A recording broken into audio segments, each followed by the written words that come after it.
Pues buenas tardes, bienvenidos y bienvenidas a la cuarta sesión de Mazapán Noir. En esta recta final de la 7ª edición, pues es un placer volver a reunirnos con todos y todas ustedes aquí en esta Biblioteca de Castilla-La Mancha y comprobar cómo el festival sigue creciendo gracias a su participación. Y una vez más, es de recibo recordar que este festival, el hecho de que estar aquí esta tarde disfrutando de la compañía de Jorge y Agustín, pues es gracias al trabajo de muchísimas personas y durante mucho tiempo. Como no, por mencionar con el Club de Novela Negra de la Librería Taiga, que son los verdaderos artífices de que esto salga de la infraestructura y de la gestión, pero también hay que mencionar a sus colaboradores, como son la Librería Taiga, el Ayuntamiento de Toledo, la Asociación de Libreros, Es Comunicación y, por supuesto, Santander Foro. El lema que se ha elegido para este año es Otras miradas y a lo largo de las distintas sesiones hemos visto cómo había una nueva manera de interpretar el género negro, una nueva mirada con el que dotarle. Pues la mirada de hoy, de esta sesión, que es la que se titula Maestros del thriller con matices históricos, nos propone acercarnos al noir a través de la historia. Es decir, propone usar en sus novelas hechos del pasado para que podamos conocer y entender el presente. Nuestra historia común, la que vivimos diariamente, aportaría el contexto y el thriller convertiría esas experiencias en una lectura que nos permite comprobar cómo esos acontecimientos siguen teniendo peso hoy, para lo bueno y para lo malo. Y hoy tenemos la suerte de contar con dos grandes nombres del género negro que han utilizado en sus novelas, han incorporado la historia y protagonistas reales y nos van a permitir explorar el noir pues desde esa perspectiva que estamos hablando. Me acompañan en la mesa Jorge Díaz, que me ha comentado ya que es la tercera vez que vienen a la biblioteca, con lo cual ya están prácticamente como el público, como en su casa. O sea que Jorge Díaz presenta su última novela, que es El espía, que es una novela que combina investigación criminal, intriga internacional y la sorprendente figura de un personaje real que es Isaac Ratti, que es un espía alemán de origen judío que se hizo pasar por el barón von Roland y que llegó a España durante la Primera Guerra Mundial para filtrar información y frenar los avances de los aliados. No me digan que esto no es difícil. En esta novela, El espía, encontramos pues un thriller histórico que mezcla pesquisa, espionaje, personajes muy bien documentados y que nos van a demostrar cómo, al hilo de lo que veníamos expresando, la ficción puede ayudar a recuperar episodios casi olvidados de nuestra historia. Y también me acompaña en la mesa Agustín Martínez, que presenta El esplendor, que es su última novela y que en este caso se trata de un thriller psicológico que está ambientado en las islas del Canal de la Mancha, que es un territorio en ese momento marcado por la ocupación nazi y los silencios del pasado, y combina en su novela tensión psicológica, misterio y un sólido trasfondo histórico. Y en este caso nos va a demostrar cómo el género negro le ha permitido iluminar los lados más oscuros de la condición humana. Y la tercera persona en la mesa, nuestra presentadora oficial de Carmen Mola y sus componentes, es Nerea Tello Heredero, conocida en nuestra ciudad, es poeta y colaboradora de proyectos culturales y sociales, que además conocida en nuestra ciudad porque forma parte del equipo de Cibra, el Festival de Cine y la Palabra, y que va a aportarnos una visión muy cercana a la relación que existe entre literatura, relato y cine. Gracias a todos por acompañarnos, gracias a ustedes por también estar aquí esta tarde, y ya os dejo con Nerea, que va a comenzar la sesión y va a llevar el peso del diálogo. ¿Vale?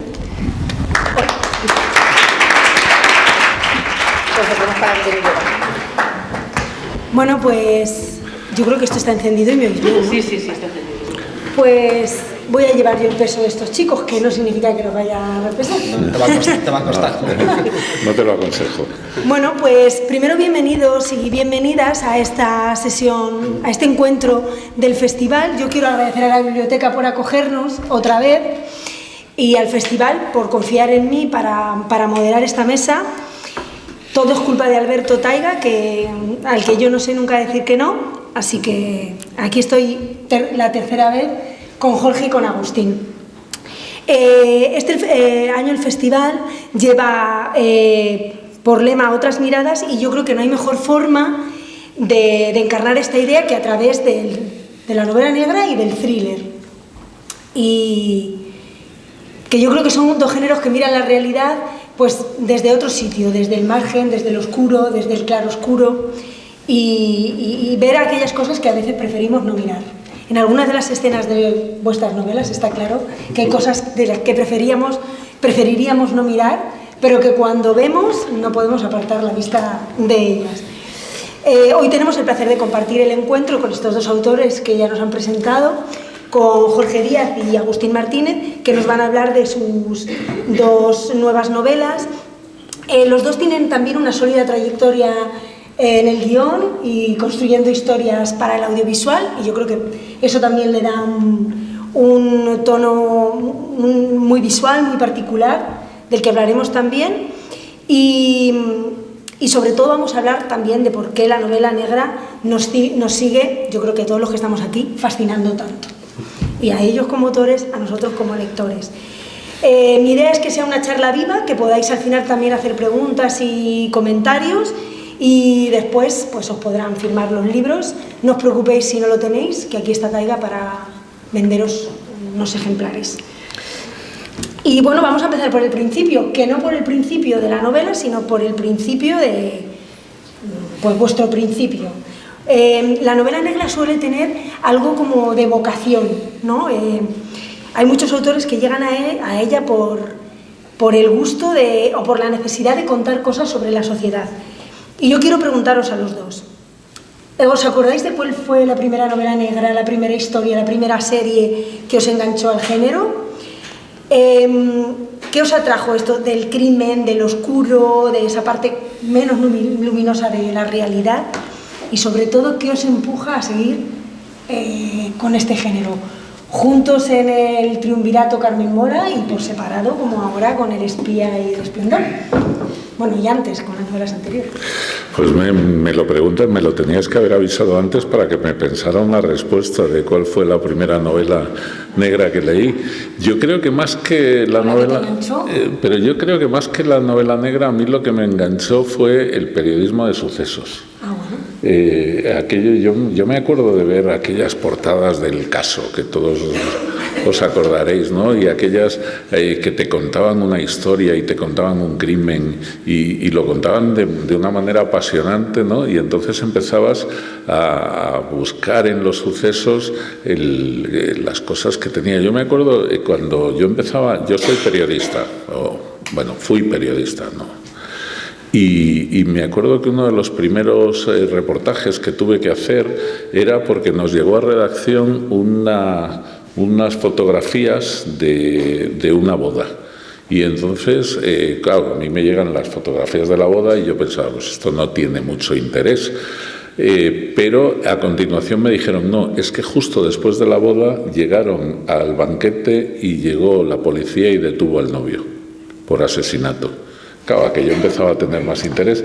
Y aquello de irte enterando poco a poco, preguntando a uno, preguntando a otro de qué había pasado, por qué lo habían pillado, tal. Además me acuerdo de una cosa fantástica, que cuando ya por fin se había descubierto todo y hablamos con todos los protagonistas y tal, yo hablé con la novia y era una chica muy guapa, y tendría 19 años, pero así de un barrio muy obrero de Madrid. Y entonces ella me contó, no, yo sabía que mi novio, el marido, no era de fiar. Y le digo, bueno, ¿y por qué te casaste con él? Me dice, porque me estaba quedando para vestir santos. Y tenía 19 años y tal. Y entonces a mí todo eso me parecía tan apasionante, me parece tan apasionante por qué hace la gente las cosas, me parece tan apasionante que el motor de algo sea la venganza, que todo se haga por un asesinato y tal, que claro, como yo en la vida real no podía protagonizar estas cosas, pues las escribo. Entonces, bueno, que soy más aficionado a este mundo en la vida real que en las novelas, y después en las novelas, pues evidentemente ya empiezas a leer y tal, pero nunca fui muy aficionado ni a Agatha Christie ni nada por el estilo, no. En los periódicos hay mucha gente que encuentra esa chispa, que bien para escribir un relato, porque bueno, en los periódicos esto hay, pero también canciones y otras cosas, o sea que... Sí, o sea, de los periódicos y de las noticias salen un montón de historias. Yo no sé tampoco muy bien mi origen, a lo mejor que vengo de un hogar muy violento en el que había mucha sangre en casa. Cuéntalo de tu abuelo. No, hoy no voy a contar lo de mi abuelo, lo siento. Contaré otras cosas. No sé, supongo que siempre hay como esa atracción hacia las partes más oscuras del ser humano, que es lo que uno encuentra en el thriller.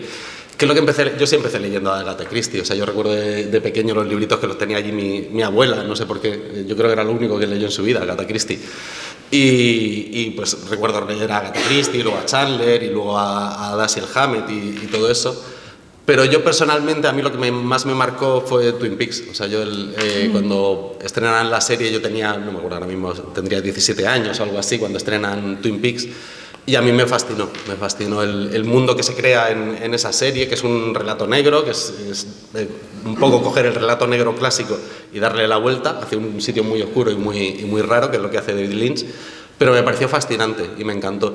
Y ahí, o sea, en esa motivación empiezo a escribir un poco desde ahí, desde ese tipo de películas que me gustan mucho, de libros que me gustan mucho, y entonces inevitablemente caigo en el thriller. Y luego el thriller yo creo que tiene una cosa que está muy bien, y es que es como un esqueleto, es como una base desde la que tú puedes escribir de cualquier cosa. O sea, puedes hacer una novela sobre lo que te dé la gana, sobre cualquier tema, es súper abierto en ese sentido, y tienes una estructura por debajo, que es el thriller, que es el misterio, que juega con el lector y todo eso, pero que no te limita en absoluto, ¿no? Tú desde ahí puedes hacer lo que te dé la gana.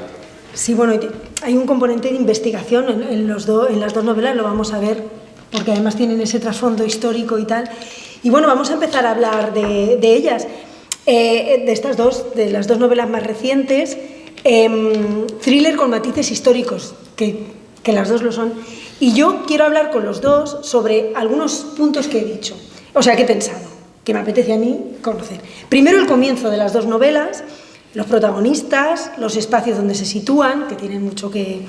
La historia, bueno, los diferentes momentos históricos y cómo dialogan, la identidad, o más bien el fingimiento, o más bien la construcción de una identidad nueva, o más bien el tener dos nombres, o dos vidas en una sola vida, que también está presente un poco en las dos, y también la maldad, los malos, eso me apasionan estos dos. Y Jorge, te voy a dar ventaja porque voy a empezar por Agustín, así te vas a tener tiempo de pensarlo, como antes me has dicho, haberme dicho antes. Pero también él ahora va a dar las respuestas buenas y yo me voy a quedar con las más gastadas. No te viene nada bien antes porque te pregunté el primero, ¿ahora? Porque, bueno, El Esplendor es este thriller psicológico, tu tercera novela en solitario, y aquí hay como un eco del pasado que condiciona el presente. Está muy presente la tensión histórica, la memoria y la culpa. La culpa también me parece que es algo como muy interesante. Y yo quiero hablar del principio de la novela, de esa imagen. César, que es el protagonista, luego hablaremos de él también, se encuentra a su pareja catatónica. ¿Qué pasa ahí? O sea, ahí pues a partir de ahí todo mal. todo va peor continuamente. Sí, Rebeca, que es su pareja, con la que lleva unos años viviendo juntos y están muy enamorados, ha ido a un viaje de trabajo y cuando vuelve se la encuentra catatónica. A mí me parece una imagen que me generaba cierto miedo y que me generaba muchas preguntas también, ¿no? Claro, de repente encontrarte a tu pareja completamente catatónica, sin saber, la llevas al hospital y los médicos te dicen, parece que ha sufrido algún tipo de agresión, quizás sexual, pero claro, no puedes hablar con ella, se ha quedado completamente congelada, ¿no? Y la catatonia, que parece como un mal del pasado, en realidad no lo es una afección que puede pasarte hoy en día, ¿no? Y entonces ese bloqueo, ese de repente tener al lado a la persona que te puede dar las respuestas, pero no te las da, a mí me parecía un inicio muy chulo para la novela, para levantar lo que es el gran misterio de la novela, que es quién es el otro, porque a partir de ahí él empieza a investigar qué es lo que le ha podido pasar a Rebeca, y en ese proceso lo que va descubriendo es que no conocía a su pareja también como pensaba. Ahí está un poco eso, porque los protagonistas son César, que es una especie como de guía de la noche nocturna. Es un camello, sí. Sí, y un poco camello también. Se la da así como de guay, soy como un guía de la jet set, pero no, en realidad es un camello. Y Rebeca, que es una cazadora de herencias. Y además es que lo interesante, y ahí quería yo también ir con esto de la identidad y del fingimiento, es que su relación se sustenta sobre el ocultamiento del pasado, sobre el fingimiento, sobre una identidad, y eso me parece que es algo muy importante en la novela. Sí, el centro de la novela es la identidad, es como la gran pregunta todo el rato de la novela. Y la pregunta de si es posible borrar el pasado y crearte una identidad completamente nueva, como partir de cero, ¿no? Y sobre eso va dando todo el rato vueltas la novela, sobre los personajes centrales, que son César y Rebeca, y sobre los personajes y el mundo que se van a encontrar luego cuando se vayan a la isla de Alderney. Pero todo parte en realidad de esto de que has dicho de Rebeca. Ella es una cazadora de herencias, es una noticia de esto que hablabas de los periódicos, ¿no? Y pues lo leí hace un montón de años, lo de los cazadores de herencias, que yo no sabía que existían y que era posible. Es decir, hay gente que se dedica a buscar a personas que han fallecido sin testar, y si tú encuentras a continuación a un familiar al que entregarle la herencia, te quedas con un cacho del dinero. O sea, te quedas con un tanto por ciento de esa herencia. Y eso es algo a lo que se dedican varios despachos de abogados en España, porque es completamente legal. Y a mí eso me parecía que también era como una base muy interesante para crearte un thriller o una novela negra, ¿no? O sea, tú llegas y encuentras a un cadáver, no sabes quién es, y tienes que reconstruirlo. Tienes que reconstruir un poco la vida. Aquí tiene como similitud con la novela de Jorge. Tienes que ver quién es, de dónde viene este tío, qué familia tiene hijos, de dónde ha salido. Ellos además descubren que quizá tenga mucho dinero en las islas del Canal de la Mancha, que son un paraíso fiscal, ¿no? Y eso tiene algo como literario, de viaje de investigación de detectives, ¿no? Sin que tus protagonistas tengan que ser detectives, ¿no? Que era otra cosa que a mí me apetecía, que era hacer una novela sin policía o sin el detective protagonista habitual, ¿no? Y ese es el viaje que les lanza. Sí, porque es verdad que los protagonistas tienen estas profesiones que hemos dicho, que son así un tanto, pero son muy jóvenes, tienen una parte de ingenuidad, o sea, todo lo que se van encontrando, que nosotros nos encontramos también cuando vamos leyendo la novela, no deja de ser... Y ahora que decías de encontrar, yo tampoco sabía que existía eso como profesión cuando lo leí aquí, pero hay otra cosa que leí que me resultó muy interesante, que es, no sé si lo pronuncio bien, los yohatsu. Esa gente que, vamos, de hecho lo miré, lo busqué, y vi en el ABC un titular que decía: más de 100.000 japoneses se evaporan cada año. Sí, es como una plaga. Eso es algo que, bueno, vais a ver en la novela. Estas cosas que pasan en Japón, a mí me da la sensación de que van a terminar sucediendo tarde o temprano en nuestro país, porque recuerdo cuando salían hace mucho tiempo en los telediarios las noticias de los hoteles cápsula en Japón, que decían: estos japoneses están locos, o sea, llegan y montan cápsulas para dormir. Pues en Madrid hay un montón de hoteles cápsula ya, o sea, ahí estamos durmiendo ya en ataúdes como los japoneses. Y el rollo de los yohatsu es gente que por diferentes motivos decide desaparecer, decide abandonar su vida, ¿no? Los motivos en los japoneses son, pues, normalmente lo han despedido del trabajo, tiene una deuda, o si son adolescentes han suspendido exámenes y no saben cómo decírselo a sus padres, ¿no? Y entonces prefieren desaparecer, ¿no? Es que y hacen un punto y aparte en su vida, ¡pum!, desaparecen. Y en Japón hay empresas dedicadas a esto. Una empresa llega por la noche, vacía tu casa y te coloca en otro punto de Japón, y tú empiezas una vida completamente nueva, ¿no?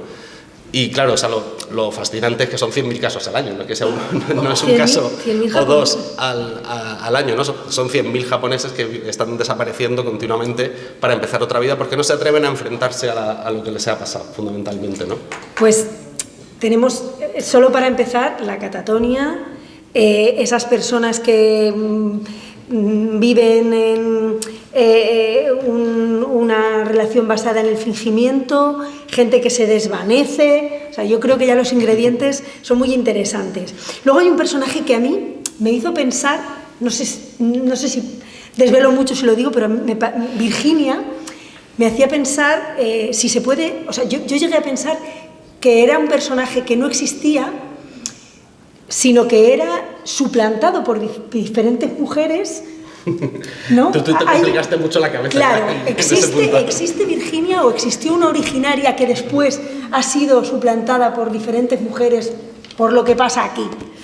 Ahí bueno, es un personaje. La novela tiene un punto, termino de contar el argumento, y es: ellos van buscando esta herencia, en realidad, y ese dinero les lleva a las islas del Canal de la Mancha, y en concreto a una que se llama Alderney, que es muy pequeñita, la que está más al norte, ¿no? Y en esa isla hay como una especie de sociedad de gente muy extraña, una especie de, no se sabe si de secta, de empresa o lo que sea, de gente con mogollón de dinero, entre los que está este personaje que decías tú, que se llama Virginia, ¿no? Y ahí todo respira un poco un ambiente un poco gótico, siglo XIX, ¿no?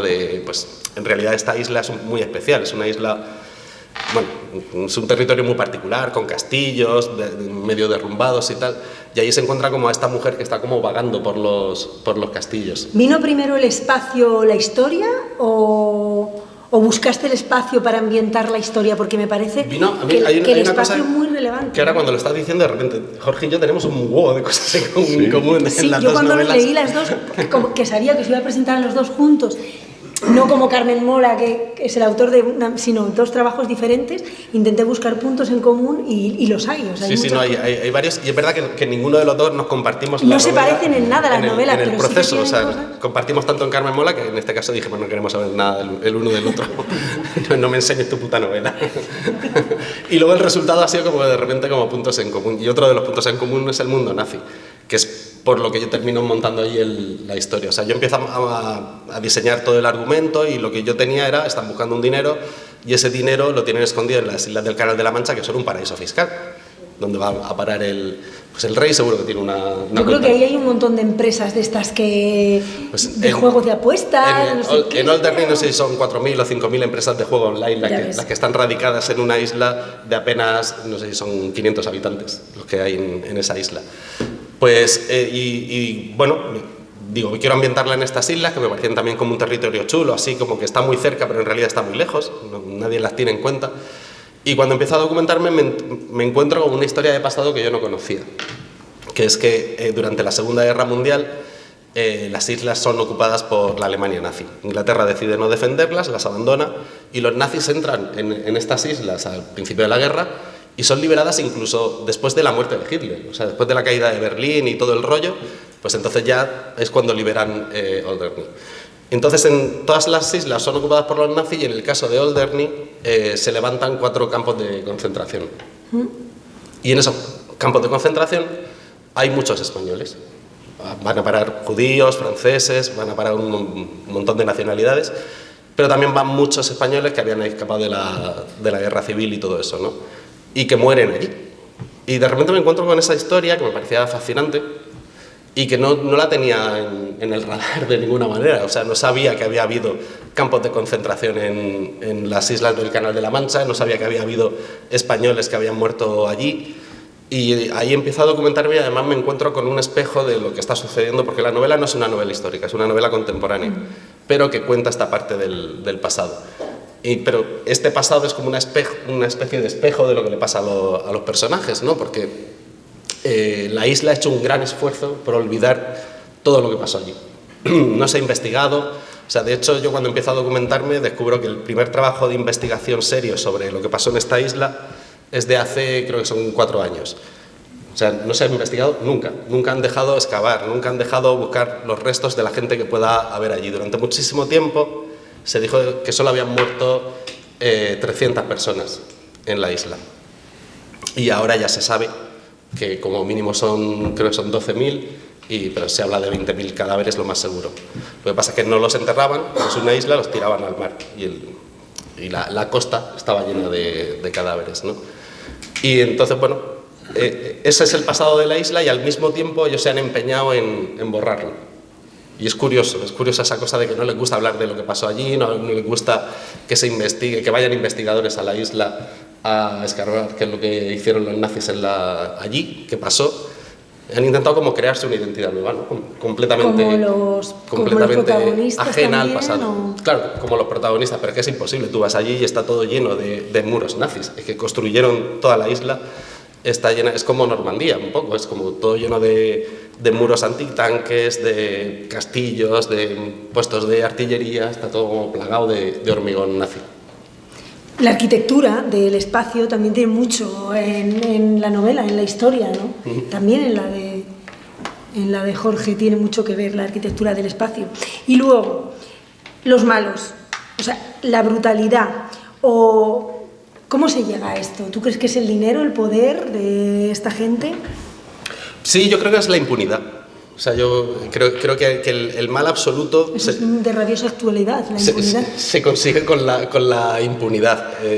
Yo pienso mucho a veces en el personaje en el abogado este famoso americano Epstein, que están muy a vueltas con él y con Trump y todas estas cosas, ¿no? Era el hombre más rico del mundo, o prácticamente uno de los más ricos del mundo, y quería sentirse absolutamente impune. Y entonces se compra una isla, este tío, y se lleva a menores de edad para violarlas allí con sus amigotes. Es como, ¿por qué? Y al final el por qué es porque puedo hacerlo. O sea, porque nadie me va a decir que no, porque no tengo sentimiento de culpa al hacer esto. No hay nadie que vaya a buscarme, no me van a meter en la cárcel por esta historia. Que era un poco lo que pasaba con los nazis. ¿Por qué los nazis, siendo gente normal y corriente, que no era especialmente malévola, se pueden convertir en carceleros en un campo de concentración?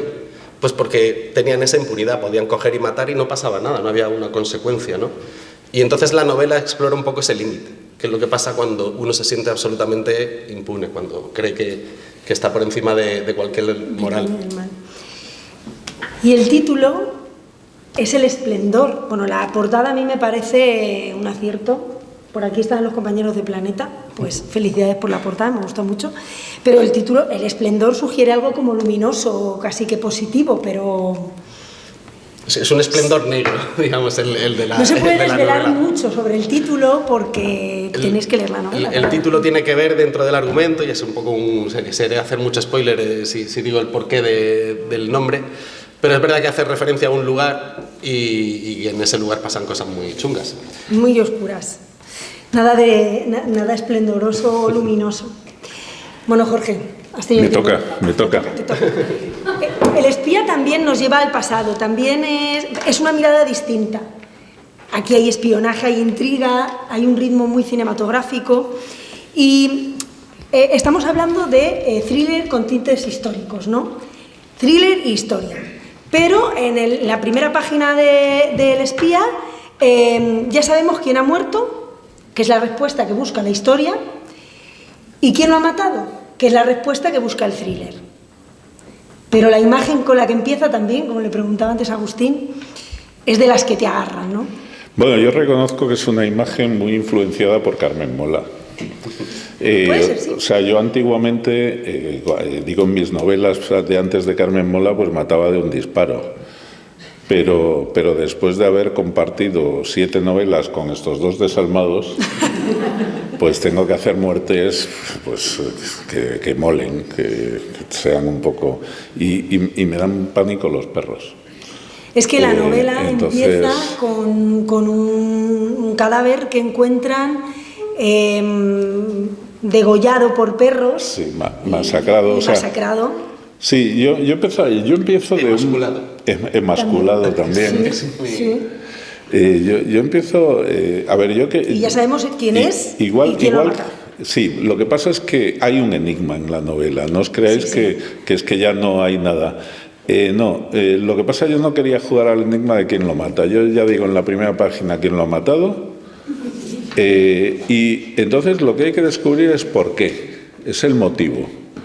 Y el motivo es lo que no resuelves hasta la página penúltima de la novela, no sabes por qué, y espero que tengáis sospechas, pero que no terminéis de decidirlo. A ver, igual que me preguntabas antes por mis inicios con la novela negra, y me cuesta decírtelo, porque a mí el género de sucesos, el género de crímenes, me interesa más el real que el de ficción. Sí que te puedo decir lo contrario con la novela histórica. A mí la novela histórica siempre me ha gustado. Entonces, y yo, todas mis novelas, esta es mi 5ª novela, que él has dicho que es la 3ª, pero no has dicho que la mía es la 5ª. Me está poniendo negativos. Piensa por qué, Jorge. Pues mis otras 4 novelas son históricas, ¿no? Históricas, a ver, son de la primera mitad del siglo XX. Porque me documenté una vez y dije, pues ya lo uso siempre. Entonces me ahorro el proceso. Bueno, y entonces cuando en Carmen Mola paramos hace 2 años, año y medio más o menos, y dijimos, oye, vamos a terminar con Elena Blanco, y vamos a escribir una novela cada uno, que tenemos muy olvidadas nuestras carreras personales. Claro, ese día yo me puse a pensar, ¿y qué hago yo ahora? ¿Qué novela escribo yo ahora?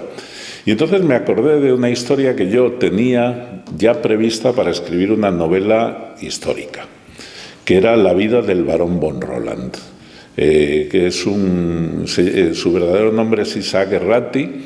Y entonces me puse a pensar, pero claro, yo llevaba ya 7 novelas que eran thrillers y la verdad es que me lo pasaba muy bien escribiendo thrillers. Y entonces dije, muy bien, pues voy a intentar mezclar las dos cosas y voy a hacer un thriller histórico. Entonces, en mi novela empieza en una playa de Mojácar, unos perros atacan los asesinos llevan unos perros que atacan a un hombre y lo dejan destrozado. Y entonces, y ahí empiezo a contar la historia, que es, este hombre, todo el pueblo le llama el barón. Y todo el mundo piensa que es un nazi, estamos en el año 1952, y todo el mundo piensa que es un nazi que se ha escapado de Alemania, de todos aquellos que se escaparon de Alemania y que, bueno, el régimen de Franco permitió que pasaran por España para ir a Sudamérica y que muchos se quedaran en España. Hay casos conocidísimos, León de Grell, muchos casos que se quedaron siempre en España. Bueno, pues en el pueblo todos piensan, un pueblo de la Almería más profunda, aunque esté en el mar, en el año 52, un pueblo que todavía conserva tradiciones del norte de África, o sea, el traje típico de las mojaqueras parece un traje de árabe, allí no llegan carreteras, las mujeres van vestidas de negro, una cosa. Bueno, pues piensan que esto es un nazi que se ha refugiado allí. Y además le conocen de hace 30 años que ya había estado allí. Bueno, lo asesinan, los perros lo dejan destrozado y entonces cuando le hacen una autopsia muy rudimentaria, una de las cosas que descubren es que este hombre tiene en la muñeca tatuados los números que se les tatúan a los judíos en los campos de concentración. Y entonces dicen, espera, o es nazi o es judío. Si es judío no puede ser nada. O sea, ¿quién es este hombre? O sea, nada de lo que sabía, de lo muy poquito que sabíamos de él, aparentemente es verdad. Y entonces ahí hay una novela que tiene dos vertientes. Por un lado, hacia adelante, que es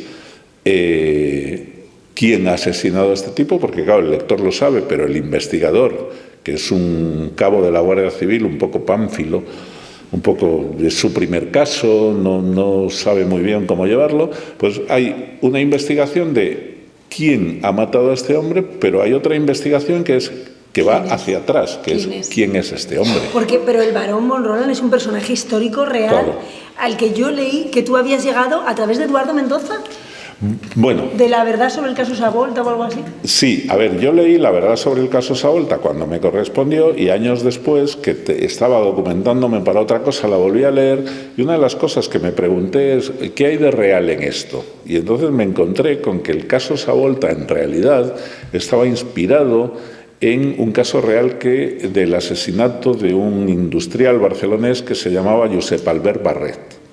Entonces me puse a buscar quién era Josep Albert Barret y me encontré con que lo habían asesinado, igual que, Eduardo Mendoza lo hace muy bien y mejora el asesinato real, pero yo me entero del asesinato real y entonces lo habían asesinado no asesinado físicamente, sino eran los inductores de su muerte, eran dos personas. Una era el comisario Bravo Portillo, que es un personaje apasionante. Sí, aquí en la novela es un personaje apasionante. Y en la vida real es más apasionante todavía, es un personaje maravilloso.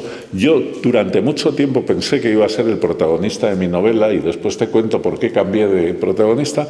Bueno, pues eran el comisario Bravo Portillo y el barón von Roland. El barón von Roland era un judío alemán. Estoy hablando de la Primera Guerra Mundial, o sea que ser judío tampoco era tan grave. Pues un judío alemán que había llegado a ser jefe del espionaje alemán en Barcelona. Su trabajo era, por un lado, enterarse de todo lo que pasaba en Barcelona. Por ejemplo, si en la fábrica de Josep Albert Barret estaban fabricando granadas para el ejército francés, claro, los alemanes no quieren que las granadas lleguen al ejército francés, él tiene que impedir que esas granadas se fabriquen. Bueno, matar a Josep Albert Barret es una manera.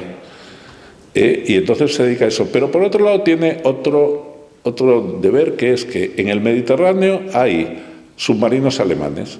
Igual que los submarinos que están en el Atlántico pueden ir a repostar y habituallarse a puertos alemanes, en el Mediterráneo no hay puertos alemanes.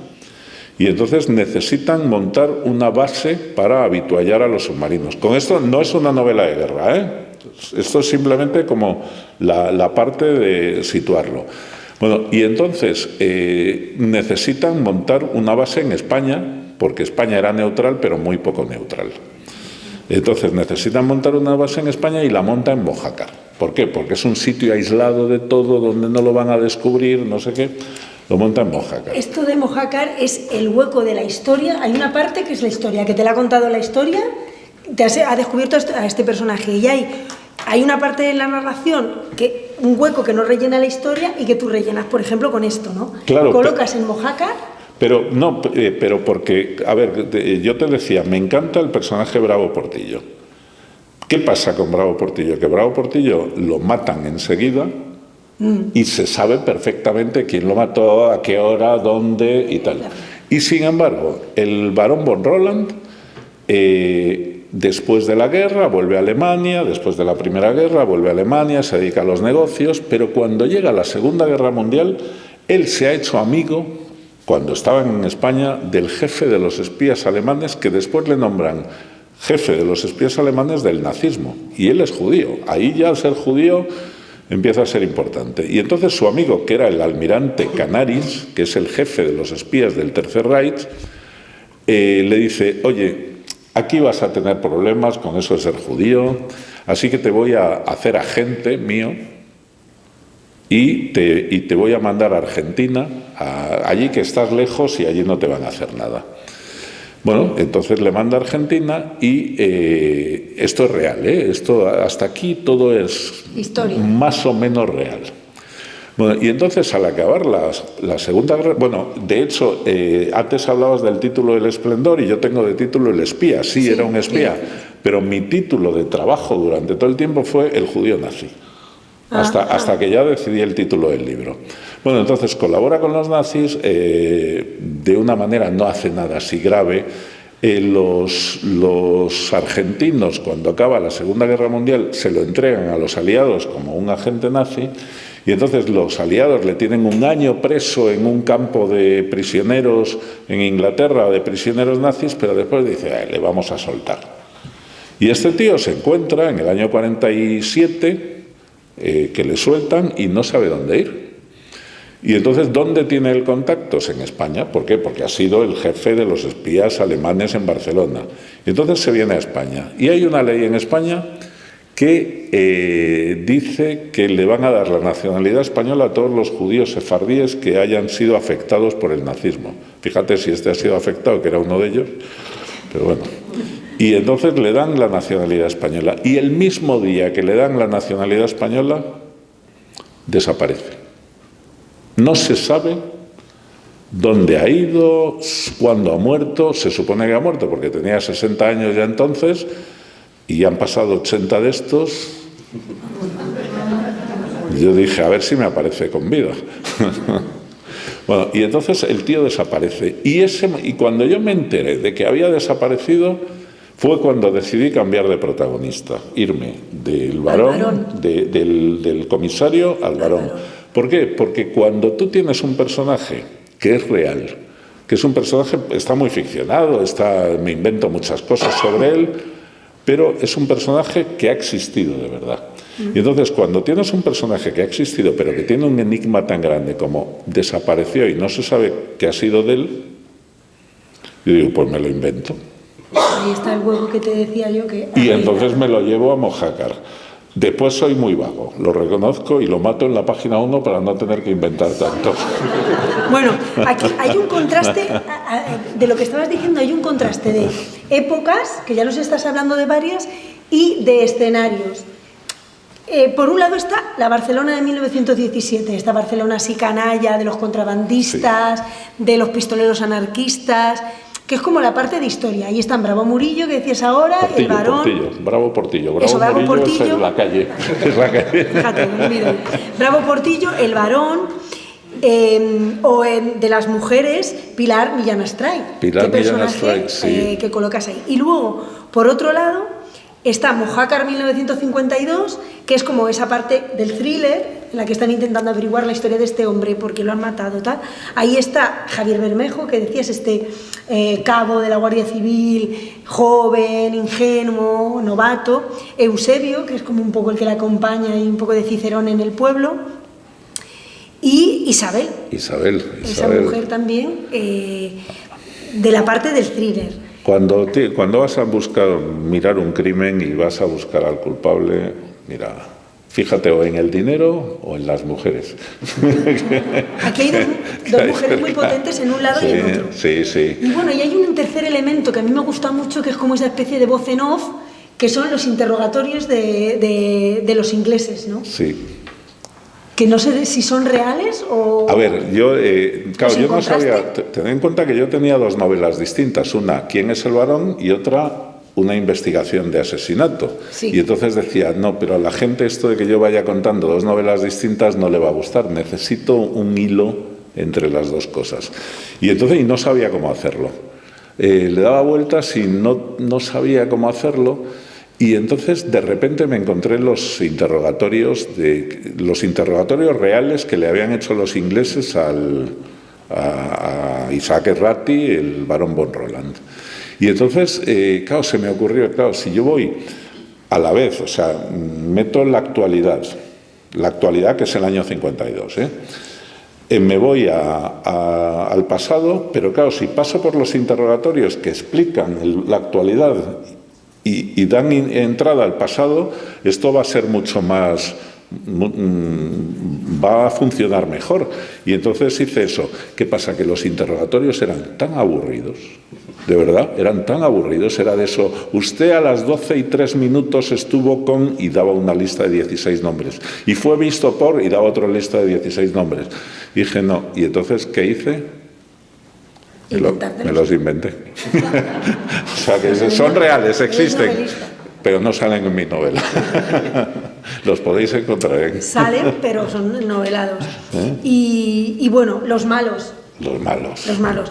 A mí, en la novela se habla de que el varón era un hombre muy atractivo, pequeñito, no sé qué, pero irresistible para las mujeres. Y yo he de decir que a mí me lo parece.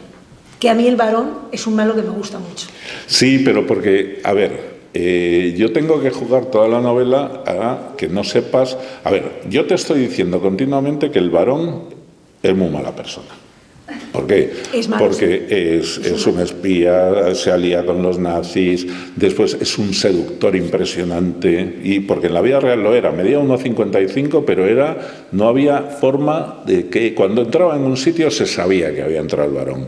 Era elegante, gustaba, después hablaba 8 idiomas y hablaba los 8 idiomas como si fuera un nativo, o sea, hablaba en francés y era un francés, y hablaba en español y era un español. Entonces era un personaje... Y claro, yo tenía, por un lado, que hacer que fuera, pues todas las cosas que le ponía eran de mala persona, había asesinado al Albert Barret, había colaborado con los nazis, había estado... Pero, claro, yo necesitaba estar con ese personaje todo el tiempo. Y entonces yo jugué toda la novela, y los que la leáis veréis, a que sea un personaje súper simpático, súper agradable.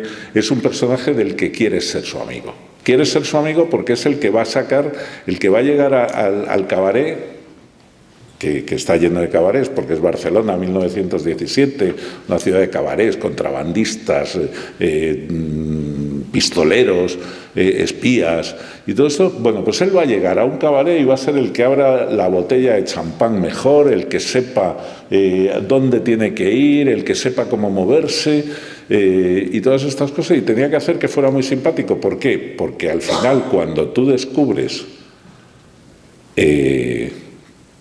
por qué lo han matado, porque quién lo sabes desde el principio, cuando descubres por qué lo han matado, dices, qué hijo puta.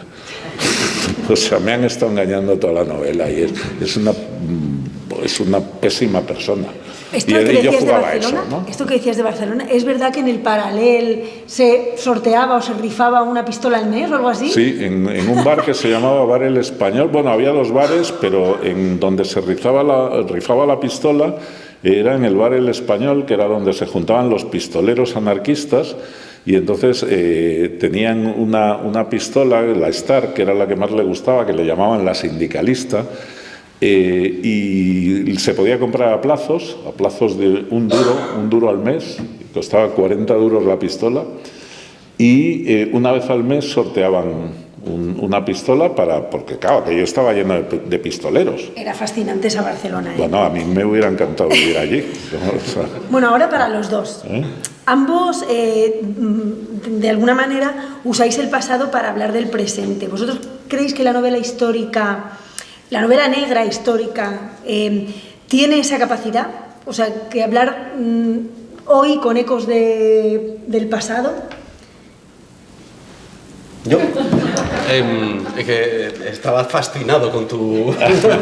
Pero por eso yo llevo hablando mucho rato. Bueno, la novela histórica sirve para eso, desde luego, para hacer una lectura del presente a través del pasado, ¿no?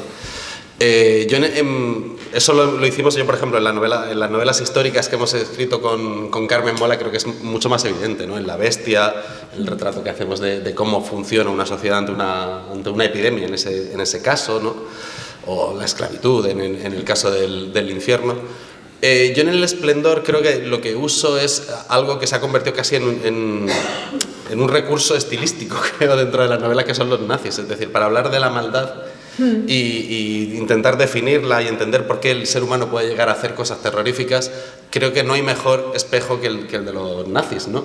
Y entonces ahí estoy hablando sobre la condición humana, fundamentalmente, ¿no? Y entonces, como estoy yendo a un lugar muy extremo, para mí sí es útil recurrir a la realidad. O sea, decir, oye, que esto que parece que es una locura, que os estoy contando, en realidad no me estoy inventando demasiado, esto ya ha pasado. Y cuando miramos hacia atrás vemos en el mundo nazi la barbaridad que podía llegar a hacer cualquier persona en un campo de concentración. Para mí esa es la utilidad que tiene la parte histórica, la parte real, de realidad de la novela. Esa es la utilidad que tenía dentro de todo el relato. No, y sí, yo creo además que cuando tú escribes una novela hay algunas cosas que tienes que poner. O sea, por ejemplo, si yo tuviera que definir de la novela de Agustín, la parte que más me gustó cuando la leí es esa parte de la doble identidad. Y creo que la doble identidad te funciona igual en época de los nazis que si lo haces con los vikingos, ¿no? O si lo haces en la actualidad. Y mi novela, yo creo que en realidad va sobre la venganza. Sí. Y la venganza te da igual en qué época estés. La venganza es un sentimiento humano. Entonces, yo creo que las novelas, como lo que tienes que poner son pasiones humanas, da igual donde las... o sea, dices, estoy leyendo una novela ambientada en el siglo XIX, como por ejemplo La Bestia, 1834, y estoy leyendo porque estoy leyendo pasiones humanas que también funcionan ahora. Entonces, independientemente de la trama, independientemente del ambiente que le demos a la novela, porque yo puedo contar la misma historia en esta época, ¿qué pasa? Que tengo que hacer que sean historias sobre pasiones que todos entendamos. El amor, la venganza, la ira, lo que sea. Entonces, yo creo que cuando tú tienes esas pasiones en la novela, da igual donde la hayas ambientado, da igual que sea una novela histórica o una novela en la actualidad. Yo prefiero la novela histórica porque no hay móviles, porque a mí me fastidia mucho en las novelas negras que nunca tengan batería. Siempre estar en una zona sin cobertura, ¿no? Usualmente. Y entonces, bueno, pues prefiero ambientarlas en otra época porque hay cosas que... Pero siempre tienes que decir, es que al final lo importante es que el odio, el amor, la venganza, el fingimiento, la doble identidad. Eso está en las dos novelas, Claro. todo esto que decimos, el fingimiento, la doble identidad. Pues, como os contaba al principio, que yo vengo del Festival de Cine, yo creo que Alberto y yo nos conocemos de eso y me invita siempre por eso. Si tuvierais que adaptar las novelas, ¿sabríais quién iba a ser? ¿Qué escena, para empezar, qué escena no podría faltar? Si adaptaras El Esplendor, ¿qué escena no podría faltar? Yo tengo claro cuál sería la que no podría faltar en las dos. O sea, tengo muy claro cuál podría faltar y si la cuento es un pedazo de spoiler tremendo. O sea, pero también sé que sería la escena que una productora de televisión o una plataforma diría no, esto no lo podemos hacer. Esto es una puta barbaridad. Pero creo que es el corazón de la novela. Ya sé cuál. Hay determinados momentos que son muy violentos, que son muy desagradables dentro de la novela, pero que me parecen fundamentales en la historia. Y esto ya nos lo hemos encontrado otras veces, que dicen que sí, guay, adelante, pero no, luego te dicen, no, esto quítalo, por hombre, no hace falta que saques esto. Y en las novelas tenemos la suerte de poder hacerlo, ¿no? Entonces yo sería esa, creo yo. Yo el penúltimo capítulo del libro, cuando se descubre el motivo por el que... Sí. Entonces esa no podría faltar porque incluso hay gente que me ha dicho que, lectores que me han dicho, no, me lo he pasado muy bien leyéndolo y tal, pero cuando llegué a esa escena, qué desagradable, no podías haberla quitado. Yo decía, pero si fue la escena por la que empecé, o sea, que yo he aprendido mucho de los Mola. Y entonces fue la escena, no, y entonces esa no la podría quitar. Pero después yo creo que en la novela hay muchas cosas que funcionan bien, o sea... Yo tengo claro que las escenas que no prescindiría son las primeras. O sea, la primera de las dos novelas. Las dos. Sí, porque te enganchan ya directamente y son muy cinematográficas, muy visuales. Este chico que llega se encuentra a la novia o lo de los perros. Sí, yo creo que las dos tienen como ese comienzo y en eso, bueno, tenemos esa educación casi de la televisión y de las novelas. Sí, ya, sí. Hoy en día. Que es como ya está, te pegas. El lector cada vez concede menos tiempo a la novela, menos páginas. Antes te decían que en la tele, pues si tú quitas la serie en 5 minutos, pues el lector cierra el libro en 20 páginas, ¿no? Si en esas 20 páginas no lo has enganchado, pues se irá a otro libro, ¿no? Entonces eso es verdad que lo trabajas, ¿no? Que lo tienes muy en la cabeza cuando estás construyendo la historia. Y ahora que estoy un poco enganchada a Dos tumbas, hay una escena, la de la abuela con Carlos Escoltes, que sí, esa también es la que... ¿Y habéis pensado cuál sería el reparto? Porque yo sí ya lo tengo. Tú tienes ya reparto y sí. todo. A ver. Mira, Isabel en El espía sería Nicole Wallace. Es una actriz así jovencita, rubia, tal, seguro. Muy buena Nicole. Y en El Esplendor... Tiene un rollo como inocente. Sí, tiene ese rollo como inocente, rubita, tal, no sé. Y en El Esplendor Virginia sería Esther Expósito. ¿Esther Expósito? Sí, o Clara Galle también. ¿Antes o después? No, nada. Esto está grabado. Y luego, el varón, para mí el varón sería Álvaro Morte. No, es demasiado alto. Sí, pero bueno. Es demasiado alto. Tenía que ser este Gutiérrez. ¿Cómo se llama? Javier Gutiérrez. Es el único Sí, actor pero de este tal- tamaño que tiene. Y Bermejo. Se entendería.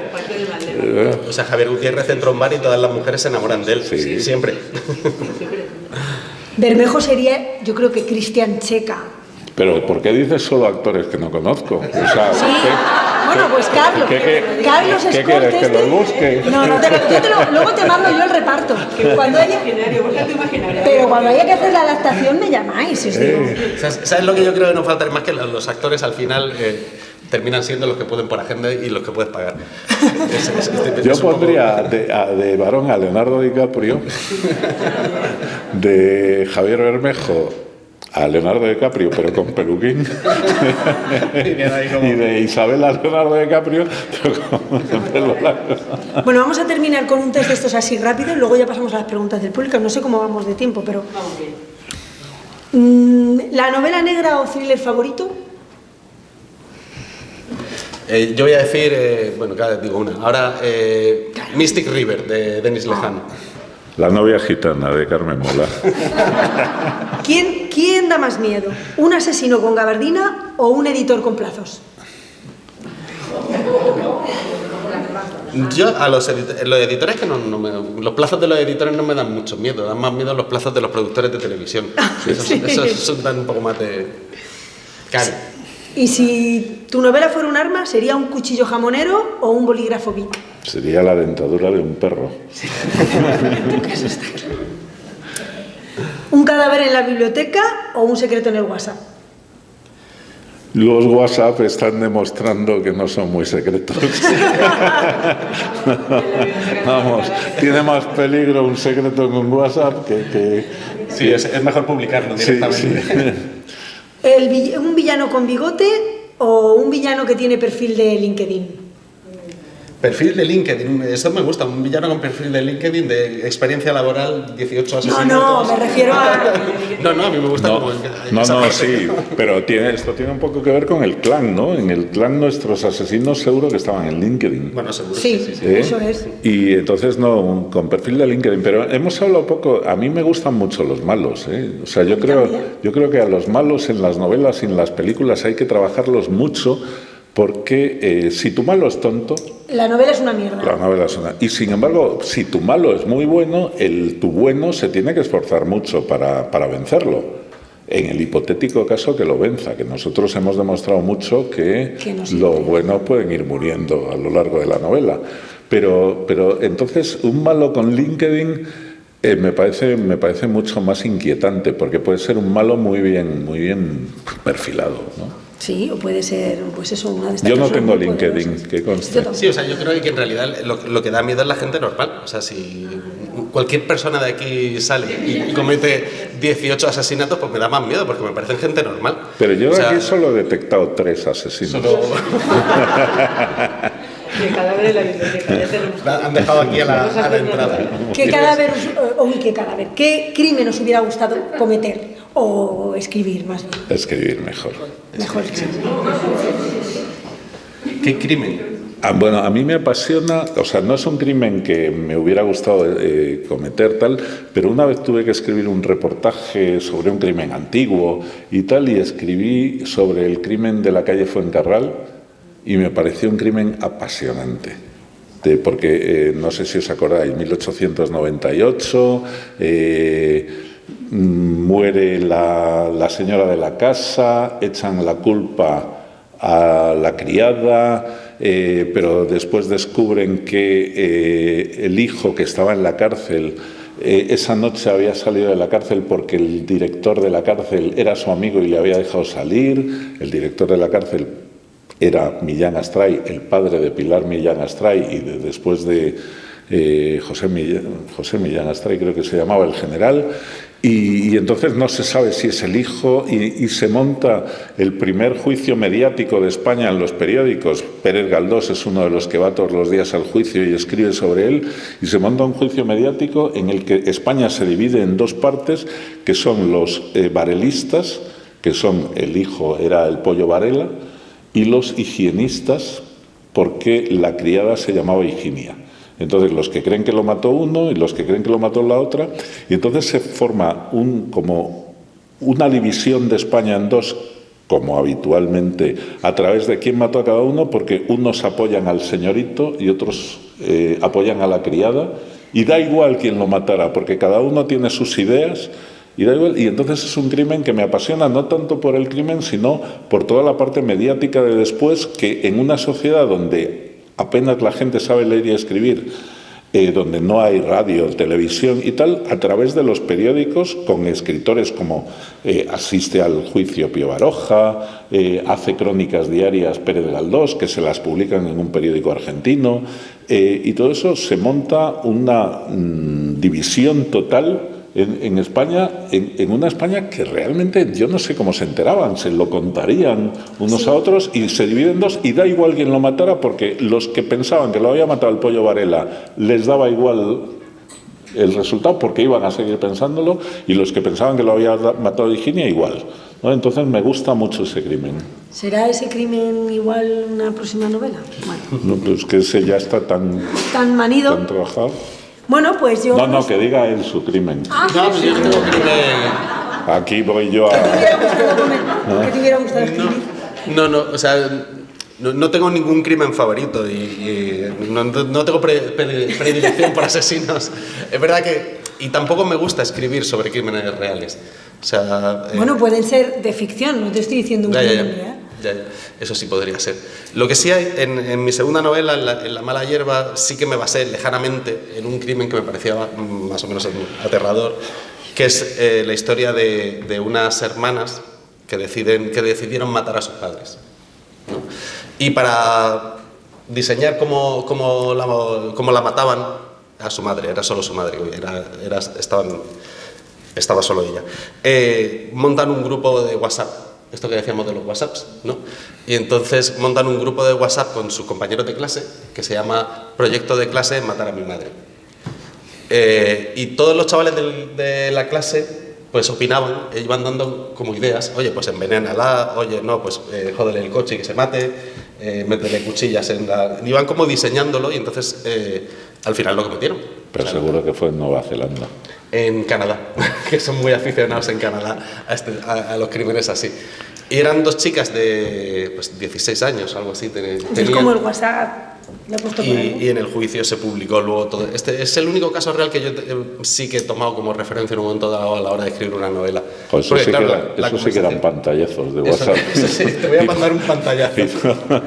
Porque efectivamente en las conversaciones decidieron cómo matarla, que al final era, bueno, pues le metieron como somníferos en la bebida, porque la madre era alcohólica, y cuando la metieron en una bañera y la ahogaron.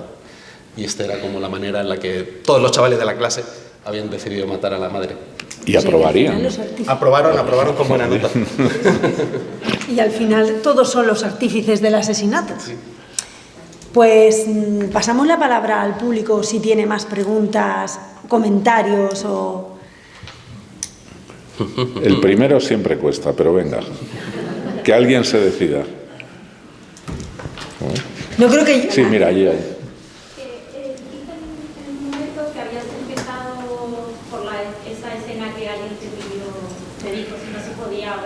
No empecé a escribir, empecé en la cabeza, o sea... quería preguntar, ¿fue esa idea como la que te dio el hincapié para el resto de la historia? Bueno, yo estuve pensando en esta historia mucho tiempo. ¿Por qué? Porque es una historia que yo cuando yo escribí una novela que se llamaba La justicia de los errantes. Y entonces cuando escribí La justicia de los errantes fue cuando necesité documentarme sobre esa Barcelona y releí la novela de Mendoza. Entonces descubrí estos personajes. Pero yo estaba escribiendo una novela distinta sobre anarquistas que se iban a América, no sé qué. Entonces después escribí, cuando tenía que haberla empezado, escribí Cartas a Palacio, después llegó todo el tsunami Carmen Mola, que dejé de escribir, y entonces estuve bastantes años que cuando pensaba algún día... Perdona, ¿con Carmen Mola dejaste de escribir? Ya sabemos quién se curra. ¿Quién se curra las novelas? Notaba algo raro en el proceso creativo.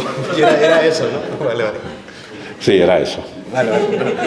Bueno, y entonces estuve mucho tiempo dándole vueltas y sobre todo documentándome. O sea, por ejemplo, en la novela sale una cosa que a mí es de lo que más me gusta de la novela.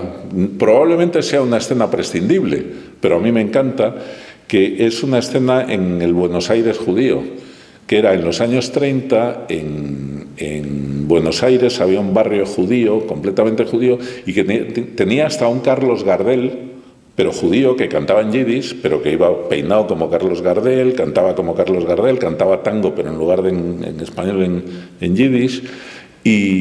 Y yo, pues en uno de los viajes que hicimos a Buenos Aires para presentar una novela, pues me fui un rato a ver qué quedaba de ese barrio, o sea que llevaba bastante tiempo con él. Pero claro, y entonces cuando iba dando vueltas a la novela, yo decía, vale, yo quiero esto, quiero que lo maten, quiero tal, y quiero una justificación para matarlo importante, o sea, que sea como una escena... tal. Y entonces, en el momento que pensé en esa escena, fue cuando dije, ya tengo la novela. Pero no fue la primera que escribí. Yo además soy de los que escriben en orden. O sea, yo empiezo por el principio y voy capítulo 1, capítulo 2, capítulo 3, capítulo 4, igual que hay gente que dice, no, y escribo esta trama, y escribo los asesinatos, y después, no, yo voy en orden, cada día lo que me toque. Porque si no, voy dejando lo que no me gusta para el final, y al final tengo un mes horrible. ¿Más? Sí, buenas tardes. Yo reconozco que no he leído de Carmen Mola nada, solamente he leído oídas. Eres tú la que queda. Soy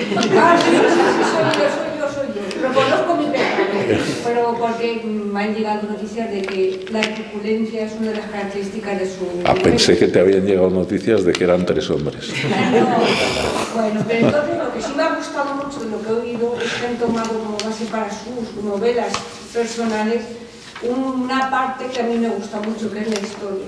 La historia narrada como thriller, que es una forma también de hacerla más atractiva y traer personajes a que normalmente la historia no trata, pero que pueden llevarnos a conocerlos ahora y a través de ese trasfondo el pasado truculento que todos hemos pasado y que por desgracia puede volver a suceder.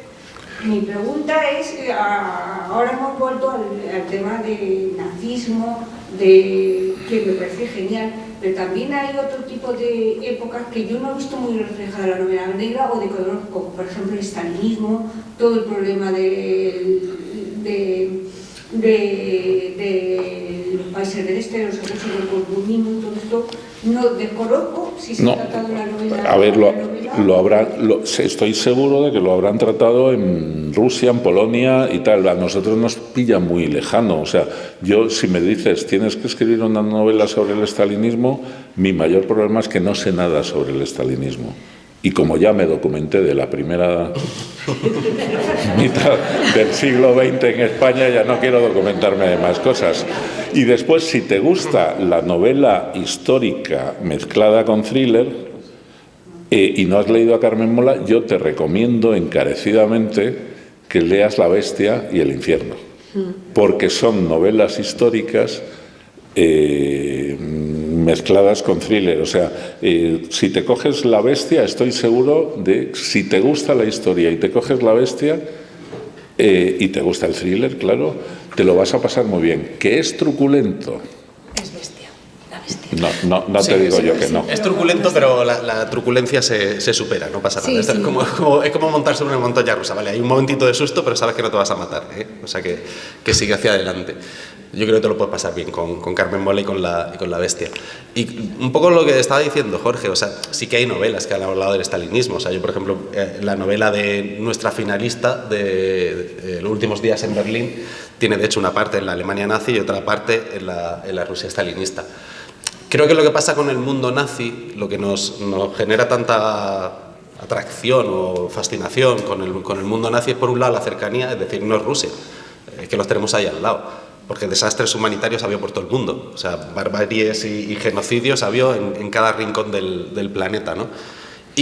Pero posiblemente el nazi sea el diseñado más fríamente. Voy a sentarme en un despacho y voy a ver cuál es la manera más eficaz de matar gente y ganar dinero a costa de esto. Y eso, que es como el extremo de la maldad, ¿no? Que no solo voy a matar gente, sino que encima voy a aprovecharme de su grasa, o voy a revender los zapatos, o voy a hacer esto y lo otro, ¿no? O sea, voy a ganar dinero, además, con la muerte. Tiene esa parte como, ya, de esto ya es el colmo, o sea, no es que los mandes a un campo de concentración y que se mueran de hambre, es que diseñas maneras de aniquilar a la gente, ¿no? O sea, es como un paso más. Y por eso yo creo que genera ese simbolismo. Al final, el nazismo yo creo que se ha convertido como en un símbolo de hasta dónde puede llegar la maldad humana. Y yo te diría también que es que en el nazismo hay cierta estética. O sea... vestían muy bien. Sí, Hugo Boss hacía los trajes. Llevan uniformes de Hugo Boss. Sí, hay toda una... O sea, cuando uno ve, por ejemplo, es todo esto lo que decía Jorge, cuando ves los documentales de Leni Riefenstahl sobre el nazismo, es que son alucinantes. Sí. Es que son espectaculares. Hay como una cosa de puesta en escena, digamos, del régimen que no han tenido otras. Los rusos quizá también un poco, ¿no? Con el rollo este del estalinismo. Pero podríamos decir, ¿por qué no se hace una novela sobre los Gémeres rojos? Pues porque no sabemos nada sobre ellos y seguro que han sido más salvajes que nadie, ¿no? Entonces, bueno. ¿Cómo ponen de acuerdo para escribir como Carmen Mola? ¿Que vas a decir un tema? No, escribe él, ya lo he visto que yo dejé. Él ya ha dicho que dejó de escribir cuando empezó lo de Carmen Mola, así como su confesión. No, nos ponemos de acuerdo con relativa facilidad en el proceso de Carmen Mola. O sea, por un lado, nos pusimos como muy rápido de acuerdo a la hora de empezar, cuando empezamos con La novia gitana, en la idea de queremos escribir un thriller, queremos escribir novela negra. Había como una serie de elementos que teníamos muy claros los tres. Y luego en el proceso nos hemos dado cuenta de que bueno, las buenas ideas se terminan imponiendo y entonces no es que te pongas de acuerdo, es que ganan las buenas ideas. Jorge no las suele tener, no suele ganar, pero es un poco el proceso, y es un proceso que nosotros llevamos haciendo muchísimo tiempo, trabajando en equipos de guión desde que empezamos a trabajar, vamos, desde que teníamos 20 años. Entonces, al final esta discusión de qué idea se impone, mato a este personaje o no lo mato, todo eso es una reunión en la que hablas y cada uno da sus argumentos de qué es lo que quiere, y la mejor idea, lo que mola más, es lo que se termina imponiendo. Y también que cuando decimos mato a este personaje o no lo mato, la respuesta suele ser sí. Una pregunta. Sí. ¿Cómo pasáis de trabajar en equipo, que me imagino que habrá alguien que redacte, No. o lo redactéis los tres, a pasar a escribir el solitario? Después de estar tanto tiempo escribiendo en equipo... Pero a mí me hace mucha gracia porque cuando empezamos con Carmen Mola, todo el mundo nos decía... ¿Cómo podéis escribir en equipo? Y ahora todo el mundo nos dice, ¿cómo podéis escribir de uno en uno? Yo creo que es que nosotros, el Carmen Mola nace precisamente de el decir, podemos escribir una novela igual que hacemos los guiones.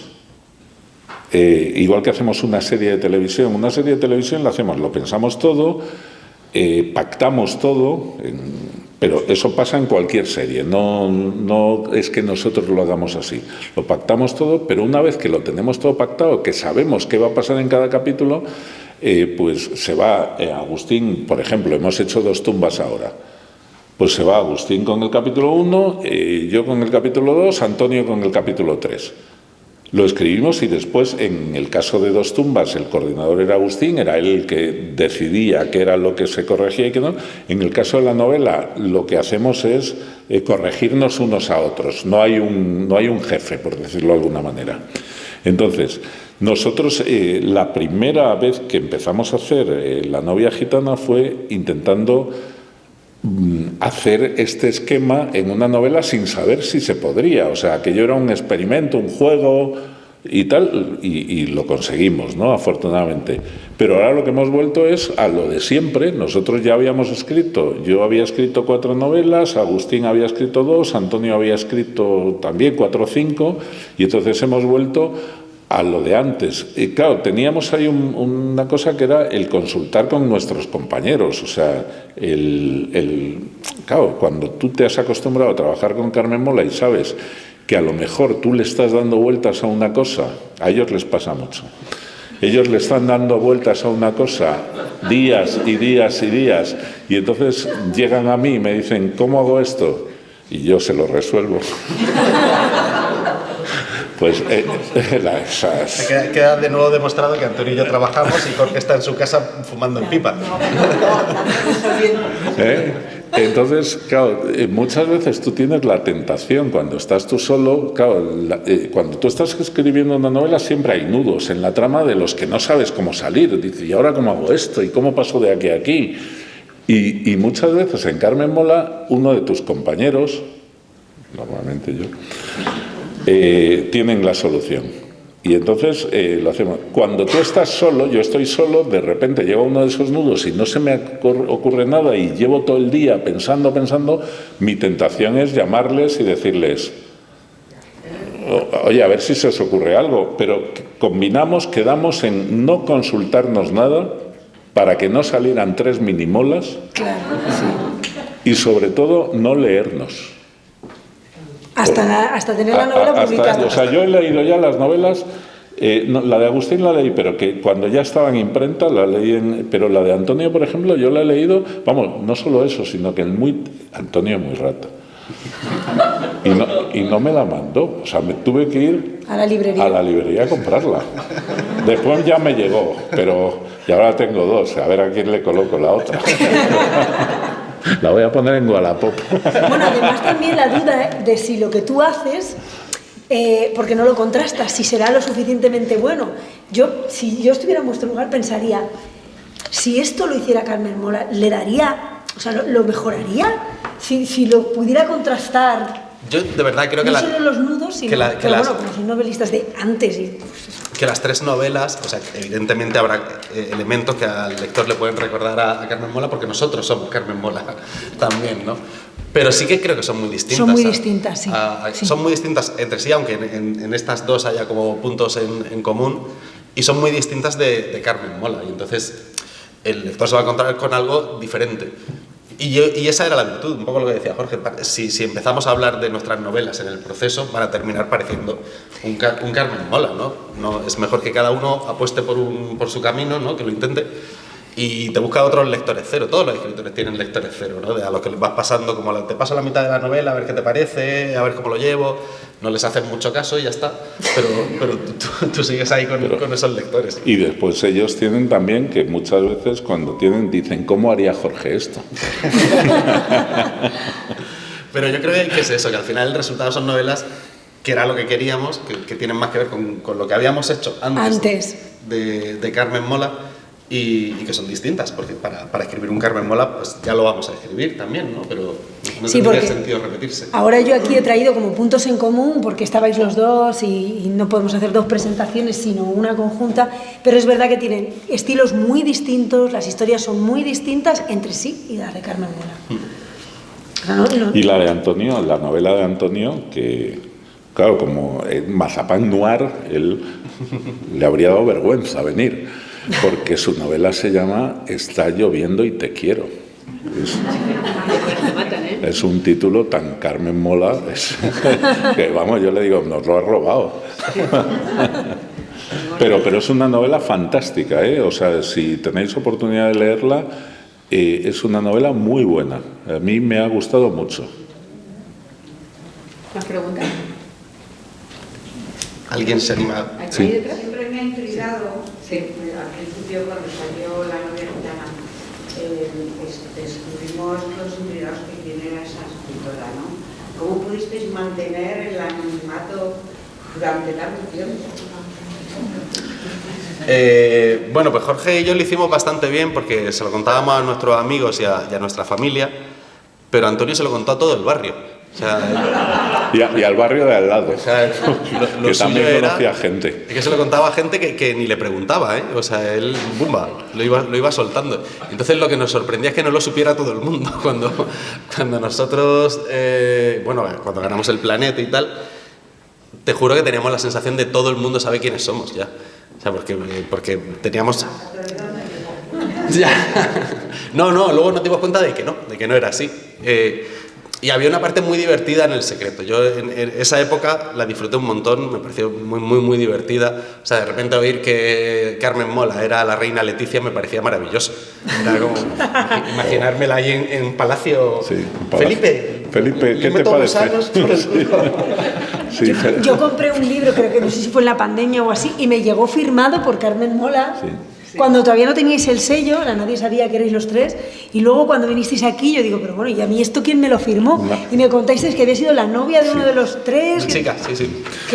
Ahí la teníais a la pobre, para que tuviera letra de mujer, ¿o cómo? Sí, y el primer año en la Feria del Libro nos propusieron que fuéramos a una caseta completamente cerrada con un buzón, que entráramos a escondidas y que entonces nos pasaran el libro con el nombre del que se como al confesionario, ¿no? Dedicar por allí, y entonces lo escribíamos y la teníamos que devolver por el buzón y decíamos, pues sois, a ver, ¿Y qué hacemos? Estamos las 24 horas allí para que no nos vean entrar y salir. Hay que salir por una alcantarilla, ¿no?